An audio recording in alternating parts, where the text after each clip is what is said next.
కదండి. హానోకుకి ఒక సాక్ష్యం ఉన్నది అని ఉంది. దేవుడు అతనిని కొనిపోబడక మునుపు, దేవుడు అతన్ని పరలోకానికి తీసుకువెళ్ళక మునుపు ఆయన ఒక సాక్ష్యము కలిగి ఉన్నాడు అని దేవుని మాట చెప్తుంది. ఆ సాక్ష్యము ఏమిటి అని అంటే, అతని జీవితము దేవునికి ఇష్టమైన జీవితముగా, అతని జీవితము దేవునికి ఇష్టమైన జీవితముగా అతను జీవించాడు అన్న సాక్ష్యము అతను కలిగి ఉన్నాడు. కాబట్టి దేవుడు అతనిని కొనిపోయి తీసుకొని వెళ్ళాను అనుంది. Because he has this testimony that he pleased God, lord took him away.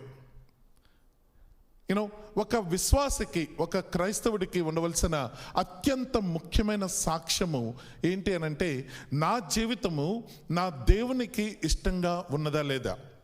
we're all created in this world for a reason, with a purpose. మన అందరిని ప్రభువు తన స్వహస్తాలతో ఒక రీజన్, ఒక పర్పస్ కొరకు మనల్ని చేశారు. ఏంటి ఆ రీజన్ అని అంటే, ఫర్ మై గ్లోరీ అంటాడు. The lord he's created everything in this world.